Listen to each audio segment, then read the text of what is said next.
आप सुन रहे हैं जगत गुरु तत्वदर्शी संत रामपाल जी महाराज द्वारा लिखित पुस्तक जीने की राह का पेज नंबर 167 धर्मबोध पृष्ठ 183 का सारांश। कबीर साहब कहते हैं, कबीर केते जन का दिक गृही जो निज धर्म प्रवीण पायो शुभ गति आप ही और अनहु मति दीन। भावार्थ, राजा जनक जैसे गृहस्थी अपने धर्म के विद्वान थे, यानी मानव कर्म के ज्ञानी थे, जिस कारण से स्वयं भी शुभ गति प्राप्त की, यानी स्वर्ग प्राप्त किया तथा औरों को भी स्वर्ग प्राप्ति का मार्ग बताया। कबीर साहब कहते हैं, हरि के हेत न देत धन देत कुमार्ग माही ऐसे अन्यायी अधम बांधे यमपुर जाही।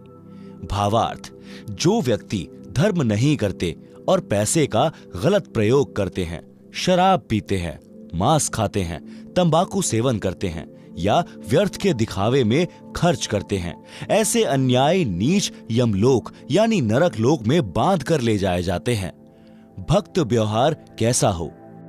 नज धन के भागी जेते सगे बंधु परिवार जैसा जाको भाग है दीजय धर्म संभार। भावार्थ, परमेश्वर कबीर जी ने कहा है कि संपत्ति के जो भी जितने भी भाग के कानूनी अधिकारी हैं, उनको पूरा पूरा भाग देना चाहिए। अपने अपने धर्म कर्म को ध्यान में रखकर, यानी भक्त को चाहिए कि जिसका जितना हिस्सा बनता है परमात्मा से डरकर पूरा पूरा बांट दे। धर्मबोध पृष्ठ 184 का सारांश। कबीर साहब कहते हैं, खाट पड़े तब झखई नयनन आवे नीर यतन तब कुछ बने नहीं तनु व्याप मृत्यु पीर। भावार्थ, वृद्ध होकर या रोगी होकर जब मानव चारपाई पर पड़ा होता है और आंखों में आंसू बह रहे होते हैं, उस समय कोई बचाव नहीं हो सकता।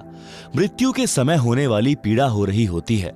कहते हैं कि जो भक्ति नहीं करते उनका अंत समय महा कष्टदायक होता है। उसके प्राण सरलता से नहीं निकलते। उसको इतनी पीड़ा होती है जैसे 1,00,000 बिच्छुओं ने डंक लगा दिया हो। उस समय यम के दूत उसका गला बंद कर देते हैं। व्यक्ति न बोल सकता है, न पूरा श्वास ले पाता है, केवल आंखों से आंसू निकल रहे होते हैं। इसलिए भक्ति तथा शुभ कर्म जो ऊपर बताए हैं, मानव को अवश्य करने चाहिए। कबीर साहब कहते हैं, देखे जब यम दूतन को इत उत जीव लुकाए महाभयंकर भेष लखी भयभीत हो जाए। भावार्थ, यम के दूतों का भयंकर रूप होता है। मृत्यु के समय यमदूत उसी धर्म व भक्तिहीन व्यक्ति को ही दिखाई देते हैं। उनको देखकर भय के मारे वह प्राणी शरीर में ही इधर उधर छुपने की कोशिश करता है। कबीर साहब कहते हैं, भक्ति दान किया नहीं अब रह कास की ओट मार पीट प्राण निकाल ही जम तोड़ेंगे होंठ। भावार्थ, न गुरु किया, न भक्ति और न दान धर्म किया, अब किसकी ओट में बचेगा? यम के दूत मार पीट करके प्राण निकालेंगे और बिना विचारे चोट मारेंगे, यानी बेरहम होकर पीट पीट कर तेरे होठ फोड़ेंगे। होठ फोड़ना बेरहमी से पीटना अर्थात निर्दयता से मारेंगे। आप सुन रहे हैं जगत गुरु तत्वदर्शी संत रामपाल जी महाराज द्वारा लिखित पुस्तक जीने की राह का पेज नंबर 168 धर्मबोध पृष्ठ 185-186 पर सामान्य ज्ञान है। धर्मबोध पृष्ठ 187 का सारांश। कबीर साहब कहते हैं, मान अपमान सम कर जाने तजय जगत की याश चाह रहित संशय रहित हर्ष शोक नहीं तास। भावार्थ, भक्त को चाहे कोई अपमानित करे उस और ध्यान न दे, उसकी बुद्धि पर रहम करें, और जो सम्मान करता है उस पर भी ध्यान न दें, यानी किसी के सम्मानवश होकर अपना धर्म खराब न करें। हानि लाभ को परमात्मा की देन मानकर संतोष करें। कबीर साहब कहते हैं, मार्ग चले अधोगति चार हाथ माही देख पर तरिया पर धन ना चाहे समझ धर्म के लेख। भावार्थ, भक्त मार्ग पर चलते समय नीचे देखकर चलें। भक्त की दृष्टि चलते समय 4 हाथ यानी 6 फुट दूर सामने रहनी चाहिए। धर्म कर्म के ज्ञान का विचार करके पर स्त्री तथा पर धन को देखकर दोष दृष्टि न करें। कबीर साहब कहते हैं, पात्र कुपात्र विचार कर, भिक्षा दान जो लेत, नीच अकर्मी सूम का, दान महा दुख देत। भावार्थ, संत यानी गुरु को अपने शिष्य के अतिरिक्त दान भिक्षा नहीं लेनी चाहिए। कुकर्मी तथा अधर्मी का धन बहुत दुखी करता है। पृष्ठ 188 पर सामान्य ज्ञान है। धर्मबोध पृष्ठ 189 पर कबीर साहब कहते हैं, इंद्रिय तत्व प्रकृति से आत्म जान पार, जाप एक पल नहीं छूटे, टूट न पावे तार। भावार्थ, आत्मा को पांचों तत्वों से भिन्न जाने। शरीर आत्मा नहीं है। निरंतर सतनाम का जाप करें। कबीर साहब कहते हैं, जब जप करी के थक गए, हरि यश गावे संत, कै जिन धर्म पुराण पढ़े, ऐसो धर्म सिद्धांत। भावार्थ, यदि भक्त जाप करते करते थक जाए तो परमात्मा की महिमा की वाणी पढ़ें। यदि याद है तो गाएं या अपने धर्म की पुस्तकों को पढ़ें। यह धार्मिक सिद्धांत है। धर्मबोध पृष्ठ 190 का सारांश। कबीर साहब कहते हैं, ज्ञानी रोगी अर्थार्थी जिज्ञासु ये चार, सो सब ही हरि ध्यावते, ज्ञानी उतरे पार। भावार्थ, परमात्मा की भक्ति चार प्रकार के व्यक्ति करते हैं। पहला, ज्ञानी। ज्ञानी को विश्वास हो जाता है कि मानव जीवन केवल परमात्मा की भक्ति करके जीव का कल्याण कराने के लिए प्राप्त होता है। उनको यह भी समझ होती है कि केवल एक पूर्ण परमात्मा की भक्ति से मोक्ष होगा। अन्य देवी देवताओं की भक्ति से जन्म मरण का कलेश नहीं कटेगा। पूर्ण सद्गुरु से दीक्षा लेकर बात बनेगी। इसलिए ज्ञानी भक्त पार होते हैं। दूसरा, अर्थार्थी, जो धन लाभ के लिए भक्ति करते हैं। तीसरा, आर्थ यानी संकटग्रस्त, केवल अपने संकट का नाश करने के लिए भक्ति करते हैं। चौथा, जिज्ञासु। जिज्ञासु परमात्मा का ज्ञान अधूरा समझते हैं और वक्ता बनकर महिमा की भूख में जीवन नाश कर जाते हैं।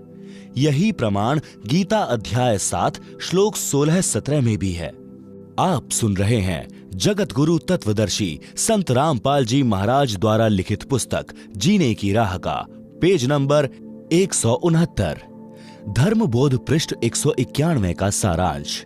कबीर साहब कहते हैं, क्षमा समान न तप, सुख नहीं संतोष समान, तृष्णा समान नहीं व्याधि कोई, धर्म न दया समान। भावार्थ, परमेश्वर कबीर जी ने कहा है कि क्षमा करना बहुत बड़ा तप है। इसके समान तप नहीं है। संतोष के तुल्य कोई सुख नहीं है। किसी वस्तु की प्राप्ति की इच्छा के समान कोई आपदा नहीं है और दया के समान धर्म नहीं है। कबीर साहब कहते हैं, योग यानी भक्ति के अंग 5 हैं। संयम मनन एकांत, विषय त्याग नाम रटन, होए मोक्ष निश्चिंत। भावार्थ, भक्ति के 4 आवश्यक पहलू हैं। संयम यानी प्रत्येक कार्य में संयम बरतना चाहिए। धन संग्रह करने में, बोलने में, खाने पीने में, विषय भोगों में संयम रखें। यानी भक्त को कम बोलना चाहिए, विषय विकारों का त्याग करना चाहिए, परमात्मा का भजन तथा परमात्मा की वाणी प्रवचनों का मनन करना अनिवार्य है। ऐसे साधना तथा मर्यादा पालन करने से मोक्ष निश्चित प्राप्त होता है। पूर्ण परमात्मा भक्त की आयु भी बढ़ा देता है। ऋग्वेद मंडल 10 सूक्त 161 मंत्र 2 में कहा है कि पूर्ण प्रभु अपने भक्त का रोग समाप्त कर देता है। यदि रोगी की आयु शेष नहीं, वह मृत्यु देवता के पास जाने वाला हो, तो भी परमात्मा उसको स्वस्थ करके 100 वर्ष यानी 100 वर्ष तक जीवन दे देता है। उसकी आयु वृद्धि कर देता है। पढ़ें कबीर सागर के अध्याय गरुड़ बोध से प्रमाण। अध्याय गरुड़ बोध का सारांश। कबीर सागर में 11वां अध्याय गरुड़ बोध पृष्ठ 65-625 पर है। परमेश्वर कबीर जी ने धर्मदास जी को बताया कि मैंने विष्णु जी के वाहन पक्षी राज गरुड़ जी को उपदेश दिया, उसको सृष्टि रचना सुनाई। अमर लोक की कथा सत्य पुरुष की महिमा सुनकर गरुड़ देव अचंभित हुआ। अपने कानों पर विश्वास नहीं कर रहे थे। मन मन में विचार कर रहे थे कि मैं आज यह क्या सुन रहा हूँ। मैं कोई स्वप्न तो नहीं देख रहा हूँ। आप सुन रहे हैं जगत गुरु तत्वदर्शी संत रामपाल जी महाराज द्वारा लिखित पुस्तक जीने की राह का पेज नंबर 170। मैं किसी अन्य देश में तो नहीं चला गया हूँ। जो देश और परमात्मा मैंने सुना है वह जैसे मेरे सामने चलचित्र रूप में चल रहा है। जब गरुड़ देव इन ख्यालों में खोए थे तब मैंने कहा, हे पक्षीराज, क्या मेरी बातों को झूठ माना है? चुप हो गए हो। प्रश्न करो। यदि कोई शंका है तो समाधान कराओ। यदि आपको मेरी वाणी से दुख हुआ है तो क्षमा करो। मेरे इन वचनों को सुनकर खगेश की आंखें भर आई और बोले कि हे देव, आप कौन हैं? आपका उद्देश्य क्या है? इतनी कड़वी सच्चाई बताई है जो हजम नहीं हो पा रही है, जो आपने अमर लोक में अमर परमेश्वर बताया है। यदि यह सत्य है तो हमें धोखे में रखा गया है। यदि यह बात असत्य है तो आप निंदा के पात्र हैं, अपराधी हैं। यदि सत्य है तो गरुड़ आपका दास खास है। परमेश्वर कबीर जी ने धर्मदास जी को बताया कि मैंने कहा, हे गरुड़ देव, जो शंका आपको हुई है यह स्वाभाविक है, परंतु आपने संयम से काम लिया है। यह आपकी महानता है। परंतु मैं जो आपको अमर पुरुष तथा सत्य लोक की जानकारी दे रहा हूँ वह परम सत्य है। मेरा नाम कबीर है। मैं उसी अमर लोक का निवासी हूँ। आपको काल ब्रह्म ने भ्रमित कर रखा है। यह ज्ञान ब्रह्मा, विष्णु तथा शिव जी को भी नहीं है। आप विचार करो गरुड़ जी, जीव का जन्म होता है, आनंद से रहने लगता है, परिवार विस्तार होता है, उसके पालन पोषण में सांसारिक परंपराओं का निर्वाह करते करते वृद्ध हो जाता है। जिस परिवार को देख देख कर अपने को धन्य मानता है, उसी परिवार को त्याग कर, संसार छोड़कर मजबूरन जाना पड़ता है। स्वयं भी रो रहा है, अंतिम श्वास गिन रहा है, परिवार भी दुखी है। यह क्या रीति है? क्या यह उचित है? गरुड़ देव बोले, हे कबीर देव, यह तो संसार का विधान है। जन्मा है तो मरना भी है। परमेश्वर जी ने कहा कि क्या कोई मरना चाहता है? क्या कोई वृद्धावस्था पसंद करता है? गरुड़ देव का उत्तर, नहीं। परमेश्वर कबीर जी ने कहा कि यदि ऐसा हो कि न वृद्ध अवस्था हो न मृत्यु तो कैसा लगे? गरुड़ देव जी ने कहा कि कहना ही क्या, ऐसा हो जाए तो आनंद हो जाए। परंतु यह तो ख्वाबी ख्याल यानी स्वप्न विचार जैसा है। हे धर्मदास, मैंने कहा कि वेदों तथा पुराणों को आप क्या मानते हो, सत्य या असत्य? गरुड़ देव जी ने कहा, परम सत्य।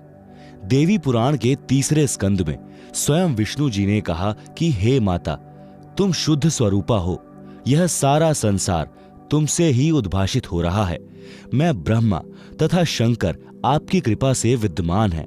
हमारा तो आविर्भाव यानी जन्म तथा तिरोभाव यानी मृत्यु हुआ करता है। परमेश्वर कबीर जी के मुख कमल से ऐसे पुख्ता प्रमाण यानी सटीक प्रमाण सुनकर गरुड़ देव चरणों में गिर गए, अपने भाग्य को सराहा और कहा कि जो देव सृष्टि की रचना ब्रह्मा, विष्णु, महेश तथा दुर्गा देव तथा निरंजन तक की उत्पत्ति जानता है, वह ही रचनहार परमेश्वर है। आज तक किसी ने ऐसा ज्ञान नहीं बताया। यदि किसी जीव को पता होता, चाहे वह ऋषि महर्षि भी है, तो अवश्य कथा करता। मैंने बड़े बड़े मंडलेश्वरों के प्रवचन सुने हैं, किसी के पास यह ज्ञान नहीं है। इनको वेदों तथा गीता का भी ज्ञान नहीं है। आप स्वयं को छुपाए हुए हो। मैंने आपको पहचान लिया है। कृपा करके मुझे शरण में ले लो परमेश्वर। आप सुन रहे हैं जगत गुरु तत्वदर्शी संत रामपाल जी महाराज द्वारा लिखित पुस्तक जीने की राह का पेज नंबर 171। परमेश्वर कबीर जी ने गरुड़ से कहा कि आप पहले अपने स्वामी श्री विष्णु जी से आज्ञा ले लो कि मैं अपना कल्याण कराना चाहता हूँ। एक महान संत मुझे मिले हैं, मैंने उनका ज्ञान सुना है। यदि आज्ञा हो तो मैं अपना कल्याण करा लूं। मैं आपका दास नौकर हूं, आप मालिक हैं। हमें सब समय इकट्ठा रहना है। यदि मैं छिपकर दीक्षा ले लूंगा तो आपको दुख होगा। गरुड़ ने ऐसा ही किया, विष्णु जी से सब बात बताई। श्री विष्णु जी ने कहा, मैं आपको मना नहीं करता, आप स्वतंत्र हैं। आपने अच्छा किया, सत्य बता दिया, मुझे कोई ऐतराज नहीं है। हे धर्मदास, मैंने गरुड़ को प्रथम मंत्र दीक्षा 5 नाम यानी कमलों को खोलने वाले प्रत्येक देव की साधना के नाम की दी। गरुड़ देव ने कहा कि हे गुरुदेव, यह मंत्र तो इन्हीं देवताओं के हैं, अमर पुरुष का मंत्र तो नहीं है। परमेश्वर कबीर जी ने कहा कि ये इनकी पूजा के मंत्र नहीं हैं, ये इन देवताओं को अपने अनुकूल करके इनके जाल से छूटने की कुंजी है। इनके वशीकरण मंत्र हैं। जैसे भैंसे को आकर्षित करने के लिए यदि उसको भैंसा भैंसा करते हैं तो वह आवाज करने वाले की ओर देखता तक नहीं। जब उसका वशीकरण नाम पुकारा जाता है, हुर्र हुर्र, तो वह तुरंत प्रभाव से सक्रिय हो जाता है। आवाज करने वाले की ओर दौड़ा आता है। आवाज करने वाला व्यक्ति उससे अपनी भैंस को गर्भ धारण करवाता है। इसी प्रकार आप यदि श्री विष्णु जी के अन्य किसी नाम का जाप करते रहें, वे ध्यान नहीं देते। जब आप इस मंत्र का जाप करोगे तो विष्णु देव जी तुरंत प्रभावित होकर साधक की सहायता करते हैं। ये देवता तीनों लोकों, पृथ्वी, स्वर्ग तथा पाताल के प्रधान देवता हैं। ये केवल संस्कार कर्म लिखा ही दे सकते हैं।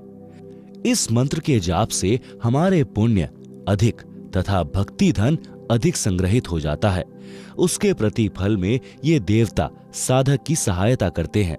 इस प्रकार इनकी साधना तथा पूजा का अंतर समझना है। जैसे अपने को आम खाने हैं तो पहले मेहनत, मजदूरी, नौकरी करेंगे, धन मिलेगा तो आम खाने को मिलेगा। नौकरी पूजा नहीं होती, उस समय हमारा पूज्य आम होता है। पूज्य की प्राप्ति के लिए किया गया प्रयत्न नौकरी है। इसी प्रकार अपने पूज्य परमेश्वर कबीर जी हैं तथा अमर लोक है। उसके लिए हम श्री ब्रह्मा, श्री विष्णु, श्री शिव, श्री गणेश तथा श्री दुर्गा जी की मजदूरी करते हैं, साधना करते हैं, पूजा परमेश्वर की करते हैं। गरुड़ जी बड़े प्रसन्न हुए और इस अमृत ज्ञान की चर्चा हेतु श्री ब्रह्मा जी से मिले। उनको बताया कि मैंने एक महर्षि से अद्भुत ज्ञान सुना है, मुझे उनका ज्ञान सत्य लगा है। उन्होंने बताया कि आप यानी ब्रह्मा, विष्णु तथा शिव नाशवान हो, पूर्ण करतार नहीं हो। आप केवल भाग्य में लिखा ही दे सकते हो। आप किसी की आयु वृद्धि नहीं कर सकते हो। आप किसी के कर्म कम अधिक नहीं कर सकते। पूर्ण परमात्मा अन्य है, अमर लोक में रहता है। वह पाप कर्म काट देता है, वह मृत्यु को टाल देता है, आयु वृद्धि कर देता है। प्रमाण भी वेदों में बताया है। ऋग्वेद मंडल 10 सूक्त 161 मंत्र 2 में कहा है कि रोगी का रोग बढ़ गया है, वह मृत्यु को प्राप्त हो गया है, तो भी मैं उस भक्त को मृत्यु देवता से छुड़वा लाऊं, उसको नवजीवन प्रदान कर देता हूं, उसको पूर्ण आयु जीने के लिए देता हूं। आप सुन रहे हैं जगत गुरु तत्वदर्शी संत रामपाल जी महाराज द्वारा लिखित पुस्तक जीने की राह का पेज नंबर 172। ऋग्वेद मंडल 10 सूक्त 161 मंत्र 5 में कहा है कि हे पुनर्जन्म प्राप्त प्राणी, तू मेरी भक्ति करते रहना। यदि तेरी आंखें भी समाप्त हो जाएंगी तो तेरी आंखें स्वस्थ कर दूंगा, तेरे को मिलूंगा भी, यानी मैं तेरे को प्राप्त भी होऊंगा। ब्रह्मा जी को वेद मंत्र कंठस्थ हैं, तुरंत समझ गए, परंतु संसार में लोक वेद के आधार से ब्रह्मा जी अपने आप को प्रजापिता यानी सबकी उत्पत्ति करता मान रहे थे। वेदों को कंठस्थ यानी याद कर लेना भिन्न बात है, वेद मंत्रों को समझना विशेष ज्ञान है। मान बड़ाई वश होकर ब्रह्मा जी ने कहा कि वेदों का ज्ञान मेरे अतिरिक्त विश्व में किसी को नहीं है। इन मंत्रों का अर्थ गलत लगाया है। कबीर परमेश्वर ने ऐसे व्यक्तियों के विषय में कहा है कि जान बूझ साची तजें, करें झूठ से नेह, ताकि संगत हे प्रभु स्वप्न में भी ना दे। शब्दार्थ, कबीर परमेश्वर जी ने कहा कि जो व्यक्ति प्रमाण आंखों देखकर भी झूठ को ही आधार मानता है, उस व्यक्ति से तो परमात्मा स्वप्न में भी ना मिलाना। वह इतना दुष्ट है, उससे ज्ञान चर्चा करना व्यर्थ है। ब्रह्मा जी गरुड़ के वचन सुनकर अति क्रोधित हुए और कहा कि तेरी पक्षी वाली बुद्धि है, तेरे को कोई कुछ कह दे उसी की बातों पर विश्वास कर लेता है, तेरे को अपनी अक्ल नहीं है। ब्रह्मा जी ने उसी समय विष्णु, महेश, इंद्र तथा सब देवताओं व ऋषियों को बुला लिया। सभा लग गई। ब्रह्मा जी ने उनको बुलाने का कारण बताया कि गरुड़ आज नई बात कर रहा है कि ब्रह्मा विष्णु महेश नाशवान है, पूर्ण परमात्मा कोई अन्य है, वह अमर लोक में रहता है, तुम करता नहीं हो। यह बात सुनकर श्री विष्णु जी तथा श्री शिव जी बहुत क्रोधित हुए और गरुड़ को ब्रह्म वाले उलाहने यानी दोष निकालकर बुरा भला कहना कहे। फिर सब ने मिलकर निर्णय लिया कि माता यानी दुर्गा जी से सत्य जानते हैं। सब मिलकर माता के पास गए, यही प्रश्न पूछा कि क्या हमारे यानी ब्रह्मा विष्णु तथा महेश से अन्य कोई पूर्ण प्रभु है? क्या हम नाशवान हैं?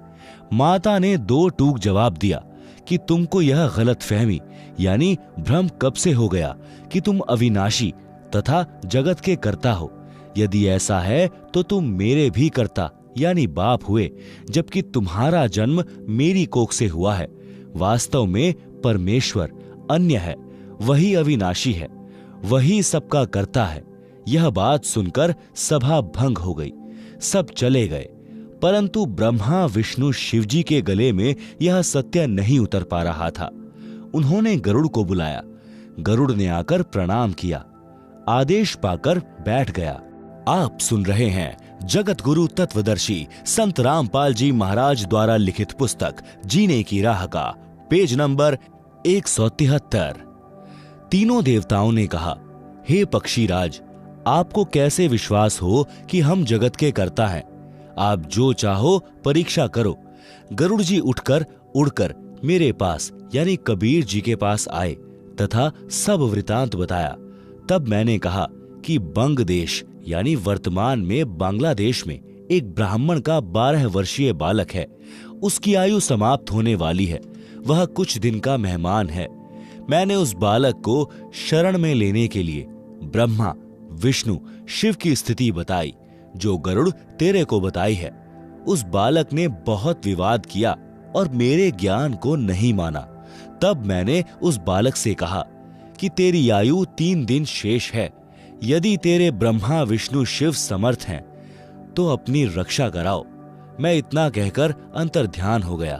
बालक बेचैन है, उस बालक को लेकर देवताओं के पास जाओ, उनसे कुछ बनना नहीं है, फिर आप मेरे से ध्यान से बातें करना। मैं तेरे को आगे क्या करना है वह बताऊंगा। गरुड़ जी उस बालक को लेकर ब्रह्मा विष्णु शिव के पास गए। गरुड़ ने बालक को समझाया कि आप उन देवताओं से कहना कि हम आपके भक्त हैं। मेरे दादा परदादा पिता और मैंने सदा आपकी पूजा की है। मेरे जीवन के 2 दिन शेष हैं। मेरी आयु भी क्या है, कृपा मेरी आयु वृद्धि कर दें। बच्चे ने यही विनय की तो तीनों ने कोशिश की, परंतु व्यर्थ। फिर विचार किया कि धर्मराज यानी न्यायाधीश के पास चलते हैं। सबका हिसाब यानी अकाउंट उसी के पास है, उससे वृद्धि करा देते हैं। यह विचार करके सब के सब धर्मराज के पास गए। उनसे तीनों देवताओं ने कहा कि पहले तो यह बताओ कि इस ब्राह्मण बच्चे की कितनी आयु है। धर्मराज ने डायरी यानी रजिस्टर देखकर बताया कि कल इसकी मृत्यु हो जाएगी। तीनों देवताओं ने कहा कि आप इस बच्चे की आयु वृद्धि कर दो। धर्मराज ने कहा यह असंभव है। तीनों ने कहा कि हम आपके पास बार बार नहीं आते। आज इज्जत बेइज्जती का प्रश्न है, हमारे आए हुओं की इज्जत तो रख लो। धर्मराज ने कहा कि एक पल भी न बढ़ाई जा सकती है न घटाई जा सकती है। यदि आप अपनी आयु इसको दे दो तो वृद्धि कर सकता हूं। यह सुनते ही सबकी हवा निकल गई। उस समय कहने लगे कि यह तो परमेश्वर ही कर सकता है। वहां से तुरंत चल पड़े और गरुड़ से कहा कि कोई और समर्थ शक्ति है तो तुम इसकी आयु बढ़वाकर दिखा दो। गरुड़ ने कबीर जी से ध्यान द्वारा यानी टेलीफोन से संपर्क किया। परमेश्वर कबीर जी ने ध्यान द्वारा बताया कि आप इसके लिए मानसरोवर से जल ले आओ। वहां एक श्रवण नाम का भक्त मिलेगा, उसको मैंने सब समझा दिया है। आप अमृत ले आओ। गरुड़ जी ने जैसी आज्ञा हुई वैसा ही किया। अमृत लाकर उस बच्चे को पिला दिया। उस बालक के पास मैं गया। गरुड़ ने उसे सब समझा दिया कि अमृत तो बहाना है, ये स्वयं परमेश्वर हैं। इन्होंने जल मंत्रित करके दिया था। बालक तुम दीक्षा ले लो, इस अमृत से तो 10 दिन जीवित रहोगे। बालक ने मेरे से दीक्षा ली। जब बालक 15 दिन तक नहीं मरा तो गरुड़ ने तीनों ब्रह्मा, विष्णु तथा शिव जी को बताया कि वह बालक जीवित है। मेरे गुरु जी से दीक्षा ले ली है। उन्होंने उस बच्चे को पूर्ण आयु जीने का आशीर्वाद दे दिया है। ब्रह्मा, विष्णु, महेश तीनों फिर धर्मराज के पास गए। साथ में गरुड़ भी गया। तीनों देवताओं ने धर्मराज से पूछा कि वह बालक कैसे जीवित है, उसको मर जाना चाहिए था। धर्मराज ने उसका खाता देखा तो उसकी आयु लंबी लिखी थी। धर्मराज ने कहा कि यह ऊपर से ही होता है, यह तो कभी कभी होता है। उस परमेश्वर की लीला को कौन जान सकता है। तीनों देवताओं को आश्चर्य हुआ, परंतु मान बढ़ाई के कारण प्रत्यक्ष देखकर भी सत्य को माना नहीं, अपना अहम भाव नहीं त्यागा। गरुड़ को विश्वास अटल हो गया। कबीर साहब कहते हैं, राज तजना सहज है, सहज त्रिया का नेह, मान बढ़ाई ईर्ष्या, दुर्लभ तजना ये है। आप सुन रहे हैं जगत गुरु तत्वदर्शी संत रामपाल जी महाराज द्वारा लिखित पुस्तक जीने की राह का पेज नंबर 174। शब्दार्थ। अध्यात्म ज्ञान के अभाव के कारण मानव को कुछ असाध्य बुराई घेर लेती है, जैसे मान बढ़ाई, ईर्ष्या। मान बढ़ाई का अर्थ है पद या धन के अहंकार के कारण सम्मानित व्यक्ति। ये दोनों यानी सम्मान के कारण बड़प्पन यानी मान बढ़ाई तथा ईर्ष्या ऐसी बुराई है, इनके अभिमान में अंधा होकर इन्हें नहीं छोड़ता। राज त्याग सकता है, स्त्री को त्याग सकता है, परंतु इन दोनों को त्यागना कठिन है। इस गरुड़ बोध के अंत में वासुकी नाग कन्या वाला प्रकरण गलत तरीके से लिखा है। इसमें गरुड़ को गुरु पद का चित्रार्थ कर रखा है। वह ऐसा नहीं है। जो भी किया परमेश्वर कबीर जी ने किया है। अब पढ़ें कुछ अमृतवाणी गरुड़ बोध से। धर्मदास वचन। धर्मदास बीनती करे, सुनहु जगत आधार, गरुड़ बोध भेद सब, अब कहो तत्व विचार। शब्दार्थ। धर्मदास जी ने परमेश्वर कबीर जी से गरुड़ देव जी के बारे में ज्ञान जानने की इच्छा से निवेदन किया कि हे संसार के धारण करने वाले परमात्मा, मुझे गरुड़ देव पक्षी के विषय में यथार्थ ज्ञान बताने की कृपा करें। सतगुरु वचन, कबीर वचन। प्रथम गरुड़ सो भेंट जब भयऊं, सत साहब मैं बोल सुनाऊं, धर्मदास सुनो कहू बुझाई, जेहि विधि गरुड़ को समझाई। शब्दार्थ। कबीर परमेश्वर जी ने धर्मदास जी को बताया कि जब मैं प्रथम बार गरुड़ से मिला तो मैंने सत साहेब बोला, हे धर्मदास सुनो, जिस प्रकार गरुड़ को समझाया वही विधि बताता हूं। गरुड़ वचन। सुना बचन सत साहब जब ही, गरुड़ प्रणाम किया तब ही, शीश निवाय तिन पूछा चाहिए, हो तुम कौन कहां से आए। आप सुन रहे हैं जगत गुरु तत्वदर्शी संत रामपाल जी महाराज द्वारा लिखित पुस्तक जीने की राह का पेज नंबर 175। शब्दार्थ। जब गरुड़ पक्षी ने सत साहेब वचन सुना, उसी समय प्रणाम किया, सिर झुकाकर मुझसे पूछा कि आप कौन हो, कहां से आए हो। ज्ञानी कबीर वचन। कहा कबीर है नाम हमारा, तत्व ज्ञान देने आए संसारा, सत्य पुरुष है कुल का दाता, हम वाका सब भेद बताता, सत्य लोक से हम चली आए, जीव छुड़ावन जग में प्रकटाए। शब्दार्थ। कबीर ने कहा कि मैंने गरुड़ को बताया कि मेरा नाम कबीर है। संपूर्ण विश्व को तत्व ज्ञान यानी यथार्थ अध्यात्म ज्ञान प्रदान करने आया हूं। मैं सत्यलोक यानी सनातन परम धाम से चलकर आया हूं। काल जाल से जीवों को छुड़वाने के लिए जग में प्रकट हुआ हूं। सत्य पुरुष कुल का मालिक है, सबका पोषण करने वाला है, सबका दाता है। मैं उसका संपूर्ण भेद बता दूं। गरुड़ वचन। सुनत बचन अचंभो माना, सत्य पुरुष है कौन भगवाना, प्रत्यक्ष देव श्री विष्णु कहावे, 10 अवतार धरी धरी जावे। शब्दार्थ। कबीर जी ने बताया कि गरुड़ ने सत्य साहिब सुना तो आश्चर्य किया और पूछा कि यह कौन परमात्मा है। अध्यात्म ज्ञान से स्पष्ट है कि श्री विष्णु परमात्मा है, वही 10 अवतार धारण करके पृथ्वी पर आता है। ज्ञानी कबीर वचन। तब हम कहिया सुनो गरुड़ सुजाना, परम पुरुष है पुरुष पुराना। वह कबहू ना मरता भाई, वह गर्भ से देह धरता नाई। कोटि मरे विष्णु भगवाना, क्या गरुड़ तुम नहीं जाना। जाका ज्ञान वेद बतलावें, वेद ज्ञान कोई समझ ना पावे। जिसने कीन्हा सकल विस्तारा, ब्रह्मा विष्णु महादेव का सिरजनहारा। जुनी संकट वह नहीं आवे, वह तो साहिब अक्षय कहावे। शब्दार्थ। कबीर जी ने कहा है कि हे सज्जन गरुड़, सुनो, यह सत्य पुरुष यानी परम पुरुष आदि परमात्मा है, यानी सदा का भगवान है। वह कभी नहीं मरता तथा न गर्भ से जन्म लेता। हे गरुड़, क्या आपको पता नहीं कि करोड़ों विष्णु मर चुके हैं। जिस परम अक्षर पुरुष का ज्ञान वेदों में बताया है, उस वेद के ज्ञान को ठीक से कोई समझ नहीं सका।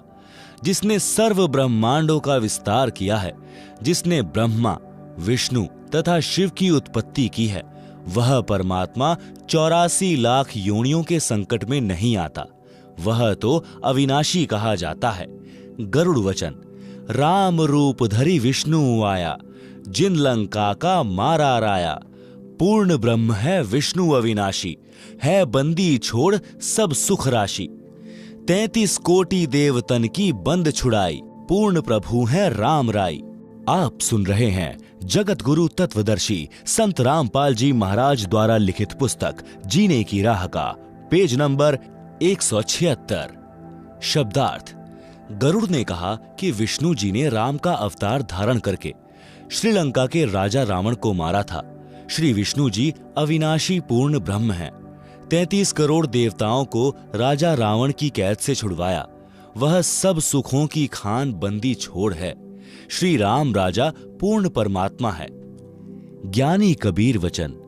तुम गरुड़ कैसे कहो अविनाशी, सत्य पुरुष बिन कटे न काल की फांसी। जा दिन लंक में करी चढ़ाई, नाग फांस में बंधे रघुराई। सेना सहित राम बंधाई, तब तुम नाग जा मारे भाई।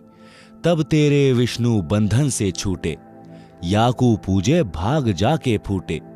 कबीर ऐसी माया अटपटी, सब घट आन अड़ी। किस किस को समझाऊं, कुएं भांग पड़ी। शब्दार्थ।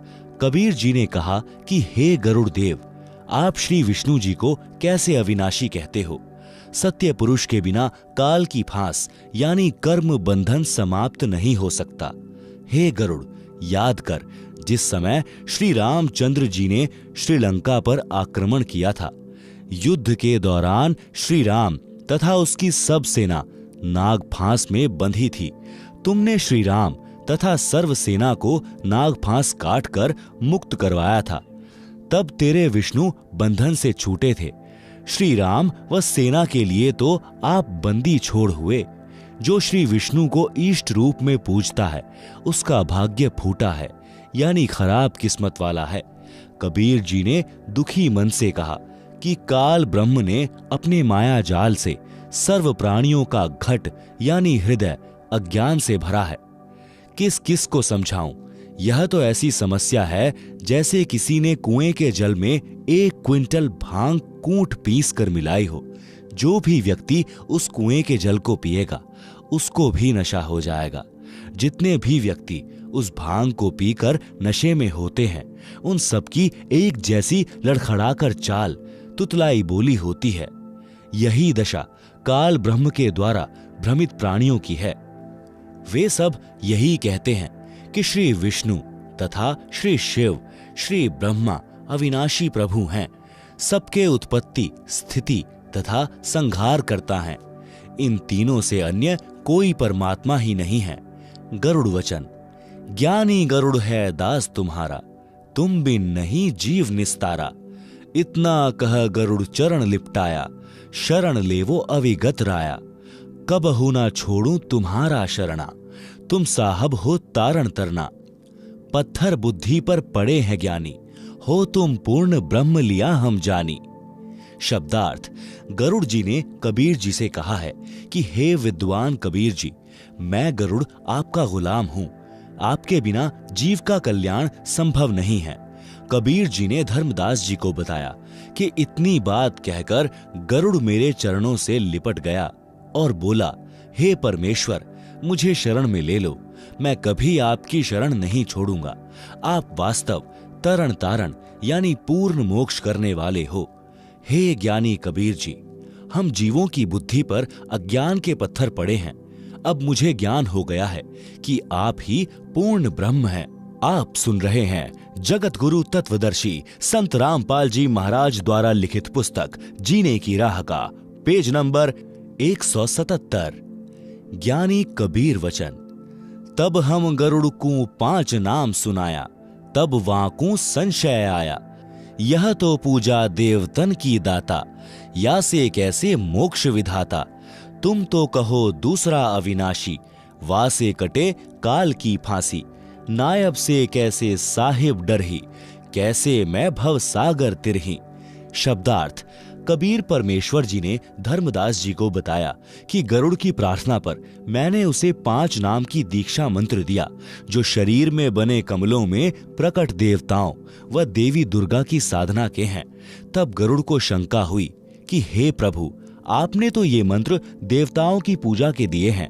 आपने तो बताया है कि इनसे दूसरा वास्तव अविनाशी सत्य पुरुष है, वह काल के बंधन को काटता है।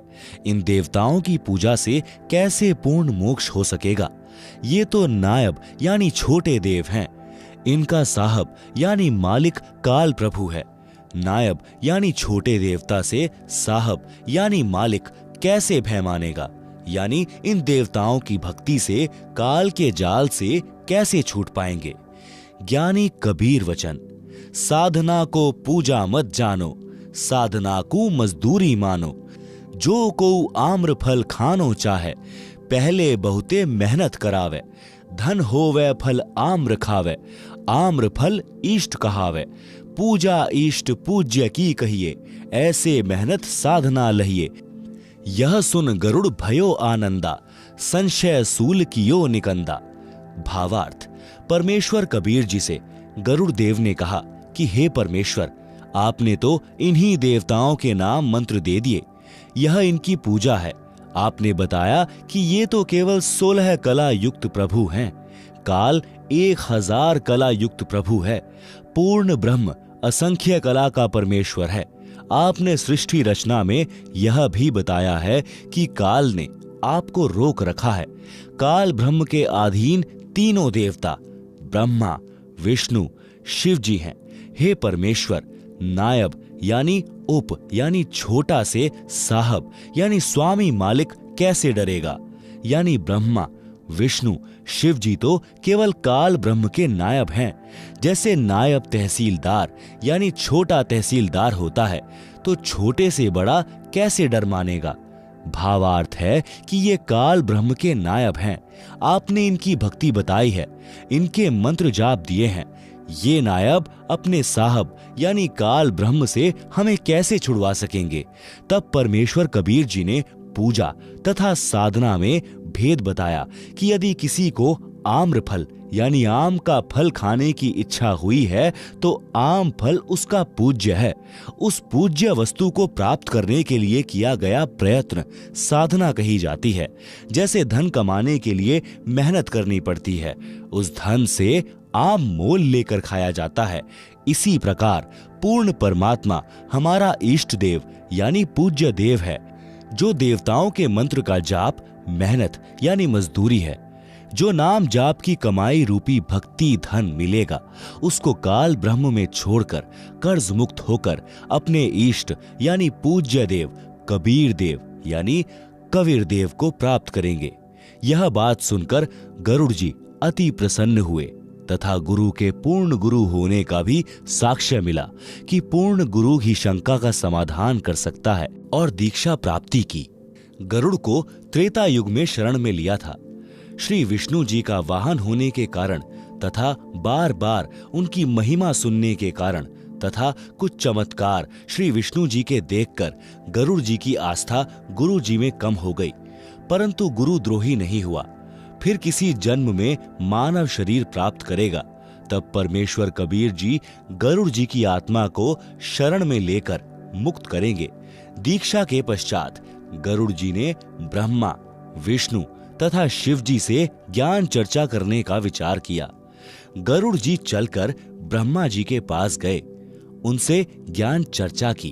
आप सुन रहे हैं जगत गुरु तत्वदर्शी संत रामपाल जी महाराज द्वारा लिखित पुस्तक जीने की राह का पेज नंबर 178। गरुड़ वचन ब्रह्मा के प्रति। ब्रह्मा कहा, तुम कैसे आए? कहो गरुड़ मोहे अर्थाए। तब हम कहा, सुनो निरंजन पूता, आया तुम्हें जगावन सूता। जन्म मरण एक झंझट भारी, पूर्ण मोक्ष कराओ त्रिपुरारी। शब्दार्थ। परमेश्वर कबीर जी से दीक्षा लेने के पश्चात तथा संसार की उत्पत्ति की कथा सुनकर गरुड़ जी को पूर्ण विश्वास हो गया कि जो ज्ञान पुराणों व वेदों में है वह ज्ञान कबीर जी के ज्ञान से मिलता है, तो जो अन्य ज्ञान है वह गलत नहीं हो सकता। सृष्टि की उत्पत्ति का ज्ञान उत्पत्ति करता यानी परमेश्वर के बिना कोई नहीं बता सकता। यह ऋषि नहीं परमेश्वर हैं। यह विचार करके गरुड़ जी श्री ब्रह्मा जी के लोक में गए, क्योंकि ब्रह्मा जी को वेदों का ज्ञाता माना जाता है। ब्रह्मा ने गरुड़ से आने का कारण जानना चाहा कि बताओ गरुड़, कैसे आना हुआ। गरुड़ ने कारण बताते हुए कहा कि हे ज्योति निरंजन के पुत्र यानी ब्रह्मा, सुनो मेरे आने का कारण। मैं आप जी को अज्ञान अंधकार में सोए हुए को तत्व ज्ञान द्वारा जगाने यानी सतर्क करने आया हूं। जन्म मरण का भारी संकट है, आप अपना पूर्ण मोक्ष करवाओ। ब्रह्मा वचन। हमरा कोई जन्म नहीं दाता, केवल एक हमारी माता। पिता हमारा निराकर जानी, हम हैं पूर्ण सारंग पानी। हमरा मरण कभू नहीं होवे, कौन अज्ञान में पक्षी सोवे। तब ही ब्रह्मा विमान मंगावा, विष्णु ब्रह्मा को तुरंत बुलावा। गए विमान दोनों पासा, पल में आन विराजे पासा। इंद्र कुबेर वरुण बुलाए, 33 करोड़ देवता आए। आए ऋषि मुनि और नाथा, सिद्ध साधक सब आ जाता। ब्रह्मा कहा, गरुड़ नींद में बोले, कोरी झूठ कुफर बहु तोले। कह कोई और है सिरजनहारा, जन्म मरण बतावे हमारा। ताते मैं ये मजलिस जोड़ी, गरुड़ के मन क्या बाता दौड़ी। ऋषि मुनि अनुभव बताता, ब्रह्मा विष्णु शिव विधाता। निर्गुण सरगुण यही बन जावें, कबहू नहीं मरण में आवें। आप सुन रहे हैं जगत गुरु तत्वदर्शी संत रामपाल जी महाराज द्वारा लिखित पुस्तक जीने की राह का पेज नंबर 179। शब्दार्थ। ब्रह्मा ने कहा कि हे गरुड़, हमारा जन्म मृत्यु होता ही नहीं, हमारा कोई माता पिता नहीं, हमारी केवल एक माता है। हमारा पिता निराकार है, हम पूर्ण परमात्मा हैं, यानी सारंग माने धनुष, पानी माने हाथ। हाथ में धनुष रखने वाले को काल लोक के प्राणी परमात्मा कहते हैं। हे पक्षी गरुड़, तू अज्ञान निद्रा में सोया है। सुन, हमारा जन्म मरण कभी नहीं होता। उसी समय ब्रह्मा ने विमान मंगवाकर चालक से कहा कि विष्णु और शिव को ले आओ। विमान दोनों को क्षण में लेकर आ गया। इसके साथ साथ 33 करोड़ देवता तथा देवताओं के राजा इंद्र तथा धन के देवता कुबेर, जल के देवता वरुण भी बुलाए। 88,000 ऋषिजन, 9 नाथ, 84 सिद्ध, सबको बुलाया गया। पूरी सभा लग गई। ब्रह्मा ने कहा कि गरुड़ ऐसी बातें कर रहा है जैसे कोई नींद में बड़बड़ाता है। सब झूठ कह रहा है कि तुम ब्रह्मा, विष्णु तथा शिव का जन्म मृत्यु होता है। तुमसे अन्य कोई सृष्टि की रचना करने वाला परमात्मा है। इसलिए हमने यह सभा बुलाई है कि गरुड़ के मन में ये कैसी बातें आ रही हैं। ब्रह्मा जी कहते रहे थे कि सब ऋषि व मुनि यानी साधक अपना अनुभव बताते हैं कि ब्रह्मा, विष्णु तथा शिव जगत के उत्पत्तिकर्ता परमात्मा हैं। ये ही निर्गुण तथा सगुण बनकर लीला करते हैं। इनकी कभी मृत्यु नहीं होती। विष्णु वचन। पक्षी राज यह क्या मन में आई, पाप लगे बना आलोचक भाई। हमसे और कौन बड़ेरा दाता, हम हैं कर्ता और चौथी माता। तुमरी मति अज्ञान हर लीनी, हम हैं पूर्ण करतार तीनी। शब्दार्थ। विष्णु ने कहा कि हे पक्षियों के राजा गरुड़, तेरे मन में यह गलत बात कैसे आई कि हमारा जन्म मरण होता है। आप तो निंदा के पात्र बन गए हैं। हमसे बड़ा कौन परमात्मा है। हम तीनों तथा चौथी माता दुर्गा ही इस संसार के कर्ता हैं। तेरी बुद्धि अज्ञान ने समाप्त कर दी है। हमसे कोई अन्य सृष्टि का उत्पत्ति करता बता रहा है। हम तीनों पूर्ण करतार यानी पूर्ण परमात्मा हैं, सृष्टि के उत्पत्ति करता हैं। महादेव वचन। कह महादेव पक्षी है भोला, हृदय ज्ञान इन नहीं तोला। ब्रह्मा बनावे विष्णु पाले, हम सबका का करते काले। और बता गरुड़ अज्ञानी, ऋषि बतावे तुम नहीं मानी। चलो माता से पूछे बाता, निर्णय करो कौन है विधाता। सबने कहा सही है बानी, निर्णय करेगी माता रानी। सब उठ गए माता पासा, आपन समस्या करी प्रकाशा। आप सुन रहे हैं जगत गुरु तत्वदर्शी संत रामपाल जी महाराज द्वारा लिखित पुस्तक जीने की राह का पेज नंबर 180। शब्दार्थ। महादेव यानी शिवजी ने कहा कि यह पक्षी भोला है। इसने अपने ज्ञान की जांच किए बिना ही बोल रहा है। ब्रह्मा जीव की उत्पत्ति करता है, विष्णु पालन करता है, मैं संहार करता हूं। हे अज्ञानी गरुड़, तू बता अन्य कौन समर्थ प्रभु है। श्री शिवजी ने उपस्थित सभा से कहा कि चलो माता दुर्गा जी से जानते हैं कि पूर्ण परमात्मा कौन है, निर्णय करके बताएं। शिवजी की राय का सबने अनुमोदन किया। कहा कि आपकी बातें सही हैं, माता रानी निर्णय करेंगी। सभा में उपस्थित सब उठकर माता देवी जी के पास गए और अपनी समस्या बताई। माता वचन। कहा माता गरुड़ बताओ, और करता है कौन समझाओ। शब्दार्थ। माता देवी ने गरुड़ से ही प्रश्न किया कि तुम ही बताओ, संसार का विधाता यानी उत्पत्ति करने वाला इनसे भिन्न कौन है। गरुड़ वचन। मात तुम जानत हो सारी, सच बता कहे न्याकारी। सभा में झूठी बात बनावे, वाका वंश समूला जावे। मैं सुना और आंखों देखा, करता अविगत अलग विशेषा। जहां से जन्म हुआ तुम्हारा, वह है सबका सर्जनहारा। वेद जाका नित गुण गावे, केवल वही एक अमर बतावे। मर हैं ब्रह्मा विष्णु नरेशा, मर हैं सब शंकर शेषा। अमर पुरुष सतपुरु रहता, अपने मुख सत्य ज्ञान वह कहता। वेद कहें वह पृथ्वी पर आवे, भूले जीवन को ज्ञान बतलावे। क्या ये झूठे शास्त्र सारे, तुम व्यर्थ बन बैठे सिरजनहारे। मान बड़ाई छोड़ो भाई, ताकि भक्ति करे अमरापुर जाई। माता कहना साची बाता, बताओ देवी है कौन विधाता। शब्दार्थ। गरुड़ ने कहा, हे माता, आपको सब ज्ञान है। न्यायाधीश को चाहिए कि वह सत्य बात कहे। जो न्यायकर्ता सभा में झूठी बात करता है तो यह परमात्मा का विधान है कि उसका वंश नष्ट होता है। गरुड़ ने आगे कहा कि हे माता, जिस परमेश्वर ने आपकी भी उत्पत्ति की है, वह सबका उत्पत्ति करता है। मैंने आंखों देखा और तत्वदर्शी से सुना है। वह कर्ता दिव्य अविगत विशेष है। वह भिन्न है, यानी अविगत का अर्थ है जिसका भेद गुप्त हो। वेदों में उसी की महिमा अधिक कही है। वेदों में बताया है कि केवल वही एक अविनाशी बताया है। ब्रह्मा, विष्णु तथा शिव की मृत्यु होगी। अविनाशी परमात्मा तो सतलोक यानी ऋतधामा में रहता है। वही पृथ्वी पर प्रकट होकर यथार्थ आध्यात्मिक ज्ञान अपने मुख से बोली वाणी में बताता है। अज्ञान के कारण सत्य भक्ति मार्ग से भटके अच्छे साधकों को सत्य मार्ग का ज्ञान कराता है।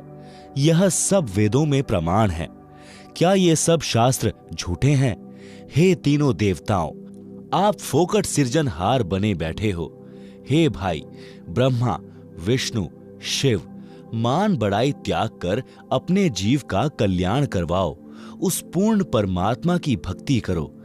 गरुड़ ने माता की ओर अभिमुख होकर प्रार्थना की कि हे माता, सत्य बताओ, कौन है संसार का उत्पत्ति करता?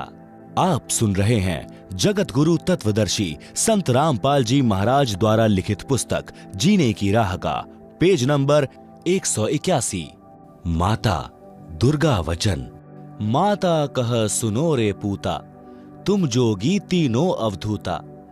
भक्ति करी ना मालिक पाए, अपने को तुम अमर बताए। वह करता है सबसे न्यारा, हम तुम सबका सिरजनहारा। गरुड़ कहत है सच्ची बानी, ऐसे बचन कहा माता रानी। सब उठ गए अपने अस्थाना, साच बचन काहू नहीं माना। शब्दार्थ। माता देवी दुर्गा ने ब्रह्मा, विष्णु, शिव से कहा कि हे पुत्रों, सुनो, तुम तीनों स्वयं साधक हो, सत्य भक्ति की नहीं। अपने को अमर बता रहे हो, क्योंकि तुम्हें परमात्मा मिला ही नहीं। वह सृष्टि का उत्पत्ति करता तो सबसे भिन्न है। उसी ने तुम्हारे और हमारे जीवों की आत्मा की उत्पत्ति की है। माता ने जब यह बात कही तो सभा के सब सदस्य व ब्रह्मा, विष्णु, महेश उठकर अपने अपने स्थानों पर चले गए, परंतु माता की बात को भी सत्य नहीं माना। गरुड़ वचन। ब्रह्मा विष्णु मोहे बुलाया, महादेव भी वहां बैठ पाया। तीनों कहे कोई दो प्रमाणा, तब हम तोहे साचा जाना। मैं कहा गूंगा गुड़ खावे, दूजे को स्वाद क्या बतलावे। मैं जात हूं सतगुरु पासा, ला प्रमाण करूं भ्रम विनाशा। त्रिदेव कहें लो परीक्षा हमारी, पूर्ण करें तेरी आशा सारी। हम ही मारे हम ही बचावें, हम रहत सदा निर्दावें। गरुड़ कहा हम करें परीक्षा, तुम पूर्ण तो लूं तुम्हारी दीक्षा। उड़ा वहां से गुरु पासे आया, सब वृतांत कह सुनाया। शब्दार्थ। गरुड़ जी को श्री ब्रह्मा जी, श्री विष्णु जी तथा श्री शिव जी ने अपने पास श्री विष्णु लोक में बुलाया और कहा कि हे गरुड़, तुम कोई प्रमाण दो कि हमसे ऊपर कोई समर्थ शक्ति है। कोई अनुभव बताओ, तब हम आपकी बात को सत्य मानेंगे। गरुड़ जी ने उत्तर दिया कि जैसे गूंगा व्यक्ति गुड़ खाकर अन्य को उसका स्वाद नहीं बता सकता, वह उसका आनंद स्वयं ही महसूस करता है, प्रसन्न चित्त दिखाई देता है। इसी प्रकार मैं अपने अनुभव को आपसे साझा नहीं कर सकता। मैंने सद्गुरु से सत्य आध्यात्मिक ज्ञान सुना है तथा पूर्ण परमात्मा को आंखों देखा है। आपको तो सद्गुरु ही परमात्मा के दर्शन करवा सकते हैं। मैं अपने सद्गुरु जी के पास जाता हूं, आपको विश्वास करवाने के लिए कोई प्रमाण लाऊंगा जिससे आपकी शंका का समाधान हो सके। तीनों देवता बोले कि तू हमारी परीक्षा करके देख, हम तेरी सब मनोकामना पूर्ण कर देंगे। हम ही उत्पन्न करते हैं, हम ही पालन करते हैं, हम ही मारते हैं, हम ही मृत्यु से बचाते हैं। हम तीनों पूर्ण स्वतंत्र हैं, हम जो चाहें वही कर सकते हैं। गरुड़ जी ने कहा कि मैं आपकी परीक्षा लूंगा। यदि आप पूर्ण परमात्मा साबित हुए तो मैं आपका शिष्य बनूंगा। गरुड़ वहां से उड़कर सद्गुरु कबीर जी के पास आया। कबीर जी उस समय जोगजीत नाम से प्रकट थे। जोगजीत जी यानी कबीर जी को सब वृतांत बताया। आप सुन रहे हैं जगत गुरु तत्वदर्शी संत रामपाल जी महाराज द्वारा लिखित पुस्तक जीने की राह का पेज नंबर 182। सतगुरु कबीर वचन। गरुड़ सुनो बंग देश को जाओ, बालक मरेगा कहो उसे बचाओ। 3 दिन की आयु शेषा, करो जीवित ब्रह्मा विष्णु महेशा। फिर हम पास आना भाई, हम बालक को देवें जिवाई। बंग देश में गरुड़ गयो, बालक लिया साथ। त्रिदेवा से अर्ज करी, जीवन दे बालक करो सुनाथ। शब्दार्थ। कबीर जी ने कहा कि हे गरुड़, आप बंग देश यानी वर्तमान में बांग्लादेश में जाओ। वहां एक बालक की 3 दिन की आयु शेष है, उसकी मृत्यु होगी। उस बालक को लेकर ब्रह्मा, विष्णु, महेश के पास ले जाना। उनसे कहना कि इस बालक को जीवित करो। उनसे जीवित नहीं होगा, फिर मेरे पास बालक को ले आना, मैं जीवित कर दूंगा। गरुड़ जी अपने सद्गुरु के आदेशानुसार बंग देश से बालक साथ लेकर तीनों देवताओं के पास गया और अर्ज की कि इस लड़के की आयु वृद्धि करके जीवन दान दो तो मानूं कि आप समर्थ परमात्मा हो। त्रिदेव वचन। धर्मराज पर है लेखा सारा, बासे जाने सब विचारा। गरुड़ और बालक सारे, गए धर्मराज दरबारे। धर्मराज से आयु जानी, दिन 3 शेष बखानी। या की आयु बढ़े नाही, मृत्यु अति नियड़े आई। त्रिदेव कहाँ आए राखो लाजा, हम क्या मुख दिखावें धर्मराजा। धर्म कह आपन आयु दे भाई, तो बालक की आयु बढ़ जाई। चले तीनों नहीं पार बसाई, बने बैठे थे समर्थ राय। सुन गरुड़ यह सत्य है भाई, आई मृत्यु न टाली जाई। शब्दार्थ। तीनों देवताओं ने कहा कि धर्मराज के पास सब जीवों की जन्म मृत्यु का लेखा है, उनसे बात करते हैं। गरुड़, बच्चा तथा तीनों देवता धर्मराज यानी काल ब्रह्म का न्यायाधीश के कार्यालय में गए और बालक की आयु कितनी शेष है यह पता किया तो 3 दिन की आयु शेष पाई। धर्मराज ने कहा कि इसकी मृत्यु अति निकट है, आयु बढ़ नहीं सकती। तीनों देवताओं ने धर्मराज से कहा कि हे धर्मराज, हम आपके दरबार में आए हैं, हमारी इज्जत रखो, इस बालक की आयु वृद्धि कर दो। इस संसार में कैसे इज्जत पाएंगे? धर्मराज ने कहा कि आप में से कोई भी अपनी आयु दो तो आपकी मृत्यु हो जाएगी, बालक की आयु बढ़ जाएगी। गरुड़ ने बताया कि यह बात सुनकर तीनों उठकर चले गए, जो स्वयंभू समर्थ बने बैठे थे। तीनों यह कहते हुए चले गए कि हे गरुड़, यह सत्य है कि जिसकी मृत्यु आ जाती है उसे टाला नहीं जा सकता। आप सुन रहे हैं जगत गुरु तत्वदर्शी संत रामपाल जी महाराज द्वारा लिखित पुस्तक जीने की राह का पेज नंबर 183। गरुड़ वचन। समर्थ में गुण ऐसा बताया, आयु बढ़ावे और अमर करवाया। अब मैं जाऊं समर्थ पासा, बालक बचने की पूरी आशा। गया गरुड़ कबीर की शरणा, दया करो हो साहब जरना। शब्दार्थ। गरुड़ ने कहा कि समर्थ में यह शक्ति बताई है कि साधक की आयु वृद्धि करता है तथा जन्म मरण को सदा के लिए समाप्त करके अमर कर देता है। अब मैं समर्थ परमेश्वर के पास जाता हूं, लड़के की मृत्यु टलने की पूरी आश है। यह कहकर गरुड़ जी ने बालक को उसके घर छोड़ा और कबीर परमेश्वर के पास गया और कहा कि हे परमात्मा, बच्चे को जीवित करने की दया करो ताकि जनता को आपके सामर्थ्य पर विश्वास हो सके। कबीर साहब वचन। सुनो गरुड़ एक अमर बानी, यह अमृत ले बालक पिलानी। जीवे बालक उमर बढ़ जावे, जग बिचरे बालक निर्दावे। बालक लाना मेरे पासा, नाम दान कर काल विनाशा। जैसा कहा गरुड़ ने कीन्हा, बालक कूंजा अमृत दीना। ले बालक तुरंत ही आए, सतगुरु से दीक्षा पाए। आशीर्वाद दिया सतगुरु स्वामी, दया करी प्रभु अंतर्यामी। बदला धर्मराज का लेखा, ब्रह्मा विष्णु शिव आंखों देखा। गए फिर धर्मराज दरबारा, लेखा फिर दिखाऊं तुम्हारा। धर्मराज जब खाता खोला, अचर्ज देख मुख से बोला। परमेश्वर का ये खेल निराला, उसका क्या करत है काला। वो समर्थ राखन हारा, वाने लेख बदल दिया सारा। 100 वर्ष है बालक जीवे, भक्ति ज्ञान सुधारस पीवे, यह भी लेख इसी के माही। आंखों देखो झूठी नाही, देखा लेखा तीनों देवा। अचर्ज हुआ कहूं क्या भेवा, बोले ब्रह्मा विष्णु महेशा। परम पुरुष है कोई विशेषा, जो चाहे वह मालिक करसी। वाकी शरण फिर कैसी मरसी, पक्षी राज तुम साचे पाए। नाहक हम मगज पचाए, करो तुम जो मान मन तेरा। तुम्हारा गरुड़ भाग बड़ेरा, पूर्ण ब्रह्म अविनाशी दाता। सच में है कोई और विधाता, इतना कह गए अपने धामा। गरुड़ और बालक करी प्रणामा, भक्ति करी बालक चितलाई। गरुड़ अरु बालक भय गुरु भाई, धर्मरास यह गरुड़ को बोधा।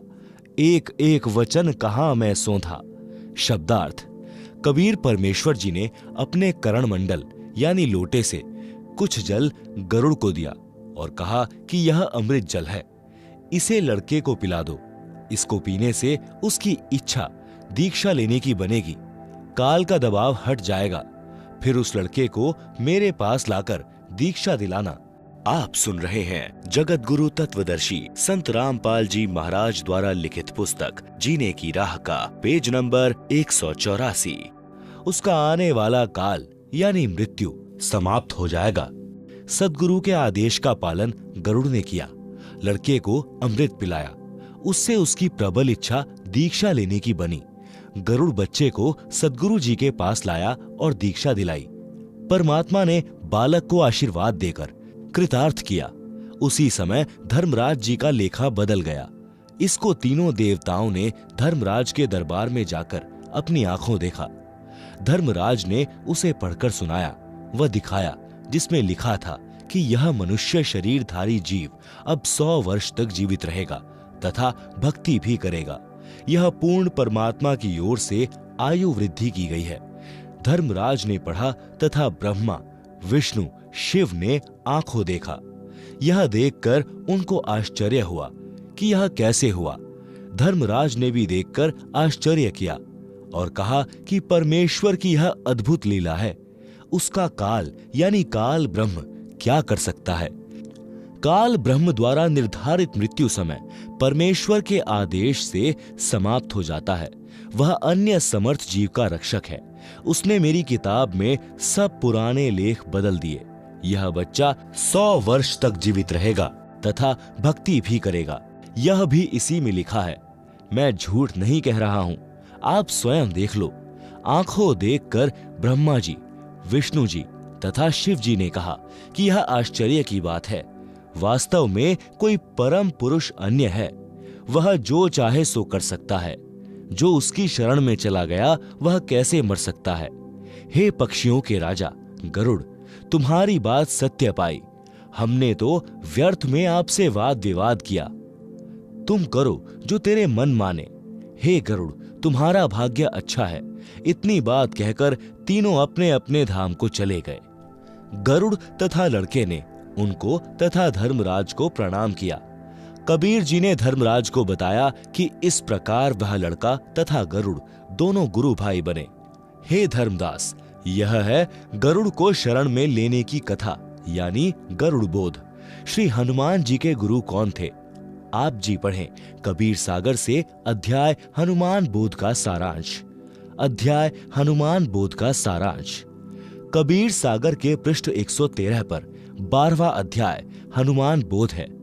कबीर सागर के इस अध्याय में पवन सुत हनुमान जी को शरण में लेने का प्रकरण है। धर्मदास जी ने प्रश्न किया कि हे परमेश्वर, कबीर बंदी छोड़ जी, क्या आप अच्छी आत्मा पवन पुत्र हनुमान जी को भी मिले हो? उत्तर परमेश्वर कबीर जी का हाँ। प्रश्न धर्मदास जी का, हे प्रभु, क्या उन्होंने भी आपके ज्ञान को स्वीकारा? वे तो मेरे की तरह श्री राम उर्फ विष्णु जी में अटूट श्रद्धा रखते थे। उनको आपकी शरण में लेना तो सूर्य पश्चिम से उदय करने के समान है।